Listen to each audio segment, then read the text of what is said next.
Hey guys, this is Jose with Refine Painting. Hopefully you guys enjoyed last week's video and the new content that we're shooting here, and it's in hopes for you guys to see the behind the scenes of our painting projects and what goes on from the before, the during, and the after. One of the biggest things that I enjoy doing is watching a house get a transformation and color change. So on this home today, we're going to be prepping. We're going to be masking all the areas that we're not going to be painting, so that way there's no overspray. Once that's been done, we'll go ahead and start scraping and sanding of any areas that have peeling paint to make sure that we're able to get nice bare wood. And once that's done, we'll start priming and then obviously caulking. All those things will be done today, and then tomorrow we'll be ready to paint. Hopefully this job will be a 2-day project for us to get in the books. Okay, so Rich reached out to us because he had peeling paint and failed caulking all over the place. So this is going to be west side facing of his home, and as you can see, there's a lot of stuff that got caulked. There's a big gaps, and one of the biggest things that we try to prevent is any water intrusion, because as we know, water intrusion creates rotten and damaged boards, which then at the end of the day leads to a bigger problem. So making sure that we're sealing everything up before the winter season is very, very important. Yeah, so on this side of the home, it's going to be the east side facing. One of the things that we see on this side is obviously a lot of peeling paint, old paint built up over here, as you can see on the fascia board, and there's some missing shakes. For the missing shakes, we're going to be going ahead and doing some carpentry work to get those completely replaced and restored again. And then obviously you got some windows installed, so we're going to be priming and painting those as well. A lot of times painting companies, they'll just paint on top of the pre-primed wood. One of the things that I tell every client is when you buy pre-primed wood, it's the cheapest primer that they can possibly spray onto your trim. So one of the things that we do is we go ahead and we prime again with our primer, and then we'll go ahead and paint to make sure that we're getting everything completely sealed. So as you can see, that's what we're going to be doing here. And then there's some nail holes, of course, from the install, so we'll go ahead and caulk those to make sure that those are completely sealed as well. I think I want to build out like a personal brand. I feel like that's very big when it comes to growing like a business. I feel like it helps, that people get to see who you are, and I think I'm a pretty funny guy, and I feel like obviously like entertaining, and I go through a lot of shit that people probably don't think a painting owner goes through. And I feel like obviously showing behind the scenes and influencing and trying to motivate the younger generation is at the end of the day my ultimate goal. Because at the end of the day, if it wasn't for me waking up every single day and learning from others and watching other people doing it, it probably would have taken me longer. And I'm glad that I kept watching those videos and like got influenced by a few other people as well, because if it wasn't for that, like I don't think I'd be here. So at the end of the day, probably doing my part, and helping others, and if I can motivate at least one person, then I'm happy with that. So I think that's at the end of the day like my main goal with the videos, and obviously just constantly growing the business too. I want to grow the business so that way obviously I have something where I'm not so much in the day-to-day, and I'm able to focus on other things and give it opportunities to people who are looking to grow. And I feel like that's another thing that I'm really proud of at Refine Painting, is that a lot of the people that we have that are now part of our team, they didn't have the experience. This wasn't something that they thought of doing, and obviously after being in the field, they're able to feel fairly compensated, and obviously enjoy what they do and work for a team and a company that believes in them and has a vision big enough for them to also be able to grow and be where they want to be in life. So I think those are the main things on why I want to grow Refine Painting, and obviously also grow my page. And I feel like another thing that would also correlate with building my personal brand is if I build my personal brand up, people are going to see my videos and they're going to probably want to work for us, and that obviously helps us out because it allows us to get talent that we might have not gotten if we weren't shooting the videos. So I think that there's many good things and pros about shooting content, and I think sometimes people think it might be harder than it really is. I tell everyone that asks me if business is hard, and I say no. To me, it feels like I'm playing like a video game every single day. I just come in and see what obstacles get thrown at me, and then obviously handle them the way I want to handle them. And sometimes it's the right thing, and then sometimes I might not be doing the right thing. And then obviously it's kind of like a game, right? For the next time it happens, now hey, I can expect this and this to happen around this point in the business aspect of things. So I feel like those are multiple things that I enjoy doing on a daily basis. Just enjoying the video game that I'm living in. For those people who are scared to upload videos, what's like some piece of advice you would give them? Because I know, again, like I don't think no, I didn't put it in the video from last week, but that is one thing that we always talk about, how like your first video was so choppy. Yeah. So what is something you'd tell people who are wanting to start out? I think is like your first video is never going to be perfect, and obviously it's hard for us to think like that right away. So I think just upload, and obviously just keep growing. I tell people to look at themselves in the mirrors while they're talking and seeing what they don't like, because a lot of times we often catch things on screen that we don't like, but it's like you can fix those things if you want to practice. And obviously I feel like those are the main things. It's just like practice and practice and practice and practice. And obviously, but none of that matters if you just don't take action. So just take action, and obviously everything in life will come, will get better later, with time. So I'm still not the best. Like there's times where Jay has to shoot a video 20 times. Before it was like every little video would take like 20 times, and now it's like sometimes it takes 3 shots, 4 shots, or 1 shot, which is really rare, or whatever, right? But it's literally just giving it a shot and seeing what's going to happen. And I think that's something that I've understood now, is just everything that I want to do is going to take time, but if I just put effort into it, it's going to come out to my advantage. So yeah, I think that's the main thing that I tell people. Oh, and I think obviously like understanding why you want to upload and shoot content too.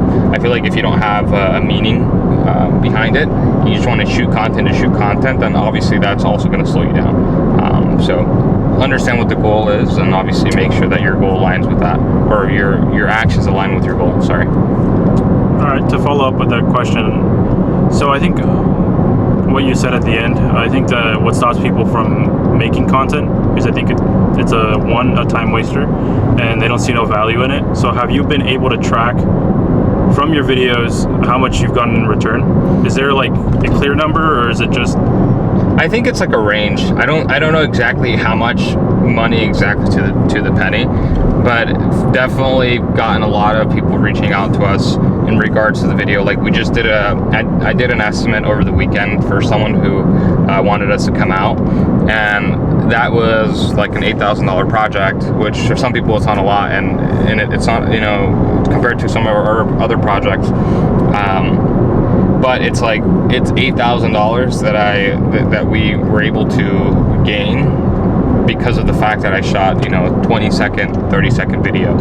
And I do think people think it's a waste of time, but it's the same people who don't see the value in the videos. I will say though, it took us almost like a few months for us to see a big return on our videos.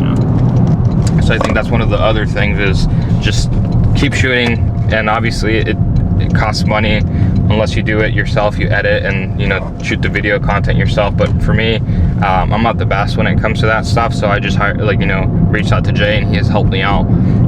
So I guess sometimes it could feel like, shoot, am I just throwing this money away? And obviously it took me a while for me to myself to understand that, and the answer is no, you're not just throwing money away. So if you position everything properly, of course. But yeah, I think it's an investment, and it can help bring more brand awareness to people, and obviously it will set you apart from the rest. If there's other 6 painting companies and you're the only one that shoots behind the scene content, and you upload and people are able to see you for who you are, then obviously people are going to want to go with you because they just enjoy you as a person, or whatever it might be. So in this day and age, if you want to stand out, there's different ways to do it. I think shooting content is one of them. So yeah. Where are we heading now? Right now we're heading over to Queen Anne. So this is a project that we did that we were able to, I believe we went ahead and met Jordan. I think we left him a flyer, and then this was last week's job, right? Yeah, so this is last week's job. We're just going in and checking on it and making sure that everything's going the way it's supposed to, or that, you know, final touch-ups were done. But yeah, so this is a Queen Anne project that we were able to get from a flyer. Like I said, we try everything at Refine Painting and see obviously what sticks. Yeah, gotta do what sets you apart. Huh? You gotta do what sets you apart. Yeah, exactly. I feel like just doing whatever works, just keep going at it, and that's what we did. And thankfully, Jordan reached out to us, and he saw the value in what we brought to the table. A lot of companies came literally flat out told him, we're not going to paint your home unless you replace your siding. And it's like, what? Like, what do you mean I have to replace my siding just for you to paint? And I feel like that's one of the good things about us is obviously we're based out of Seattle, so we know what to do, how to work with these homes that are, you know, could be 100 years old, and where other people might feel intimidated and say, hey, we won't touch it unless you replace the whole siding.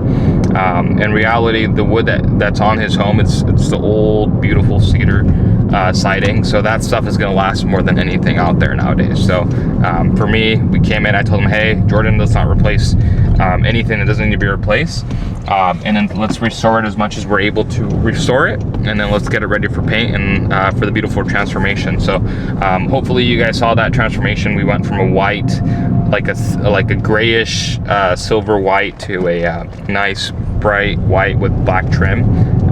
So it's going to be a beautiful home, and Jordan's super happy.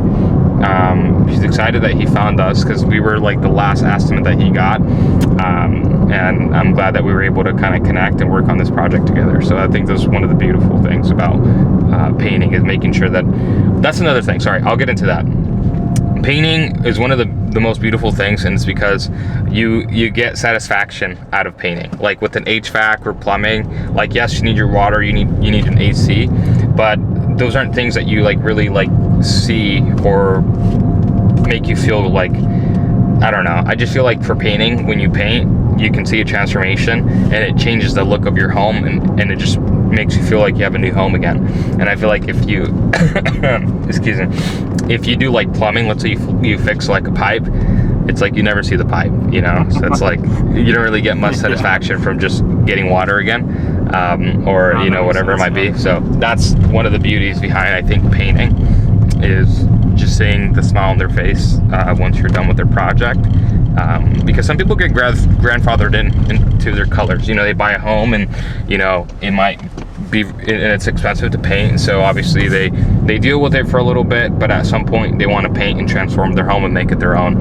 And obviously when we're able to come in and help them with it, it's a win-win for everyone, I think. Yeah, makes sense. Yeah, so there's a thing. A Queen Anne is also like it's weird. It's actually like a harder neighborhood for us to get into. A lot of times people would tell us that Magnolia was like the hardest neighborhood to get into, and 80% of our work came in from Magnolia last year.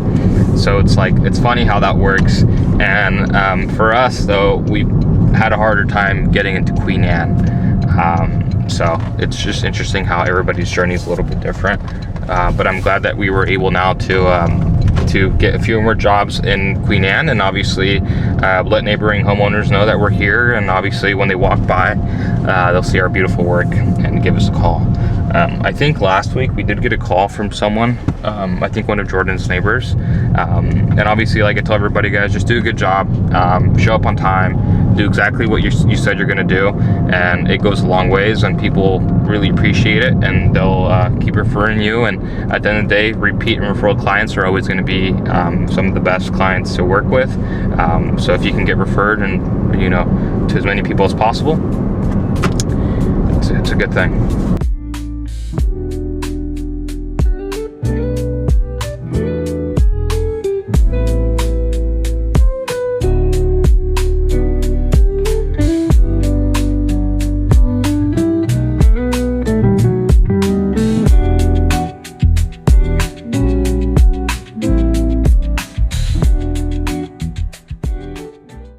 Hey guys, this is Jose with Refine Painting. So we're painting this project, so we're gonna be done.